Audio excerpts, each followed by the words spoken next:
AIIMS കൊണ്ടുവരും, തൃശ്ശൂർ വേണോ അല്ലെങ്കിൽ ആലപ്പുഴ വേണോ അല്ലെങ്കിൽ തമിഴ്നാട്ടിലേക്ക് കൊണ്ടുപോകട്ടെ എന്നെല്ലാം ചോദിച്ചു നടത്തിയിരുന്ന ആളാണ് തൃശ്ശൂർ എംപിയും കേന്ദ്ര സഹമന്ത്രിയുമായ സുരേഷ് ഗോപി. എന്നാൽ കേന്ദ്ര സർക്കാർ ബജറ്റ് അവതരിപ്പിച്ച് കഴിഞ്ഞതോടെ സുരേഷ് ഗോപി എവിടെയാണെന്ന് പോലും അറിയാത്തൊരു അവസ്ഥയായിരുന്നു. എന്നാൽ ഇപ്പോൾ ഏതാണ്ട് ഒരാഴ്ച കഴിഞ്ഞപ്പോൾ വളരെ കട്ടിയുള്ള ചില വാക്കുകൾ ഉപയോഗിച്ച് താത്വിക അവലോകനവുമായി അദ്ദേഹം രംഗത്ത് വന്നിട്ടുണ്ട്. 2070 ഭാരതം നേരിടാനുള്ള സന്നിഗ്ധാവസ്ഥ തരണം ചെയ്യാനുള്ള ബജറ്റാണ് ഇപ്പോൾ അവതരിപ്പിച്ചതെന്ന് സുരേഷ് ഗോപി സാർ പറയും. ഭാവി ലക്ഷ്യമിട്ടുള്ളതാണ് കേന്ദ്ര ബജറ്റെന്നും ബജറ്റ് പുറത്തു വരുന്നതിന് മുമ്പേ അതിനെ എതിർക്കാനുള്ള സ്ക്രിപ്റ്റ് ചിലർ തയ്യാറാക്കിയിരുന്നുവെന്നും സുരേഷ് ഗോപി പറഞ്ഞു. ഈ ഒരു സംവിധാനത്തിൽ ജനം കബളിക്കപ്പെട്ടു പോരുതെന്നും കൂടെ അദ്ദേഹം പറയും. 50 വർഷത്തെ ബജറ്റ് അവലോകനം ചെയ്ത വിചക്ഷണങ്ങളുടെ അറിവിന്റെ പെട്ടിയിൽ നിന്ന് പകർന്നെടുത്ത അംശങ്ങൾ പകർന്നെടുത്ത് ഞാൻ വിശ്വസിക്കുന്ന ഭാവിയെ മുന്നിൽ കണ്ടുള്ള ഏറ്റവും പ്രധാനപ്പെട്ട ബജറ്റാണ് ഇതെന്നും അദ്ദേഹം പറഞ്ഞു. വളരെ വ്യക്തമായ ദിശാബോധമുള്ള പ്രധാനമന്ത്രിയുടെ വാക്കുകൾ കടമെടുത്താൽ ഈ നൂറ്റാണ്ടിലെ രണ്ടാം പകുതിയിലെ ആദ്യ ബജറ്റാണിതെന്നും 2047 വികസിത് ഭാരത് ലക്ഷ്യം വെച്ചുള്ള ബജറ്റാണ് ഇതെന്നും അദ്ദേഹം പറയും. ഡെമോഗ്രാഫിക് ഡിവിഡൻഡ് 2070 നേരിടാനുള്ള സന്ദിഗ്ധാവസ്ഥ തരണം ചെയ്യാനുള്ള ബജറ്റിന്റെ രൂപകൽപ്പനയാണിതെന്നും 2070 വരെയുള്ള ബജറ്റിന്റെ തുടക്കമാണ് ഇപ്പോൾ കുറിച്ചതെന്നും അദ്ദേഹം പറഞ്ഞു. ബജറ്റിനെ വിമർശിച്ച് ഭരണം പിടിക്കാൻ കഴിയുമോ എന്നാണ് പലരും ശ്രമിക്കുന്നത്.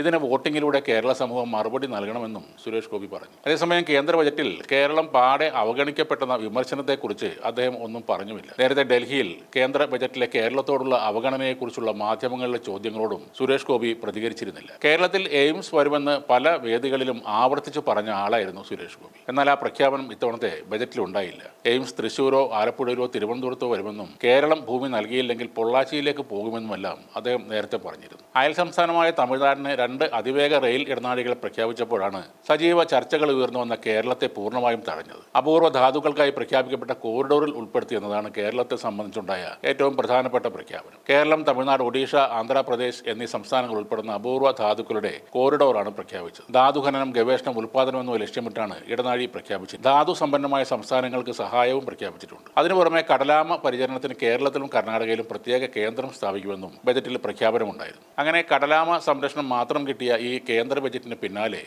സുരേഷ് ഗോപിക്കെതിരെ രൂക്ഷ വിമർശനം ഉയർന്നിരുന്നു. നേരത്തെ പ്രഖ്യാപിച്ച ടൂറിസം സർക്യൂട്ടും ബജറ്റിൽ ഇടം പിടിച്ചില്ല. വിഴിഞ്ഞം, ശബരിപാത തുടങ്ങിയ പദ്ധതികളും ബജറ്റിൽ ഉണ്ടായിരുന്നില്ല. ഈ ഒരു അവസ്ഥയിൽ എന്ത് പറയണമെന്നറിയാതെ ഒരാഴ്ച കുത്തിയിരുന്ന് ആലോചിച്ച ശേഷം അദ്ദേഹം ഇപ്പോൾ ഗംഭീരമായ ഒരു വിശദീകരണമാണ് നടത്തിയിരിക്കുന്നത്. ഡെമോഗ്രാഫിക് ഡിവിഡൻഡ് 2070 ഭാരതം നേരിടാനുള്ള സന്ദിഗ്ധാവസ്ഥ എന്നൊക്കെയാണ് തള്ളുന്നത്. ജനസംഖ്യയിലെ പ്രായഘടനയിലെ മാറ്റങ്ങൾ കാരണമുണ്ടാകുന്ന സാമ്പത്തിക വളർച്ചാ സാധ്യതയാണ് ഡെമോഗ്രാഫിക് ഡിവിഡൻഡ് എന്നറിയപ്പെടുന്നത്. അതായത് മൊത്തം ജനസംഖ്യയിൽ അധ്വാനിക്കുന്ന ജനങ്ങളുടെ അനുപാതം കൂടുതലായിരിക്കുമ്പോഴാണ് ജനസംഖ്യാപരമായ ഈ ലാഭവിഹിതം സംഭവിക്കുന്നത്. അതായത് തൊഴിൽ ചെയ്യുന്ന ആളുകളുടെ എണ്ണം തൊഴിൽ ചെയ്യാത്ത ആളുകളെക്കാൾ വലുതാകുന്ന അവസ്ഥയാണ്. 2018-19 സാമ്പത്തിക സർവേ പ്രകാരം ഇന്ത്യയുടെ ഡെമോഗ്രാഫിക് ഡിവിഡൻഡ് 2041 ആകുന്നതോടെ അതിൻ്റെ ഏറ്റവും ഉയർന്ന നിലയിലേക്ക് എത്തും. അപ്പോൾ ജോലി ചെയ്യുന്ന, അതായത് 20 മുതൽ 59 വയസ്സ് വരെ പ്രായമുള്ളവരുടെ എണ്ണം ജനസംഖ്യയുടെ 59% ആകുമെന്നാണ് പ്രതീക്ഷിക്കുന്നത്. എയിംസുമില്ല, ടൂറിസം പദ്ധതിയുമില്ല, വിഴിഞ്ഞം, ശബരിപാത അടക്കമുള്ളവ ഒന്നുമില്ല. അതിനൊക്കെയുള്ള മറുപടിയാണ് ഡെമോഗ്രാഫിക് ഡിവിഡൻഡും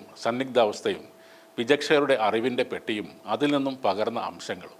സുരേഷ് ഗോപി പറഞ്ഞ ഈ വലിയ കാര്യങ്ങൾ നമുക്കൊന്നും മനസ്സിലായില്ലെങ്കിലും തൃശ്ശൂർക്കാർക്കെല്ലാം ഇപ്പോൾ കാര്യങ്ങൾ മനസ്സിലായിട്ടുണ്ട്. അരി എത്ര എന്ന് ചോദിച്ചാൽ പയർ അഞ്ഞാഴി എന്നാണ് ഈ രാജാവിൻ്റെ മറുപടി.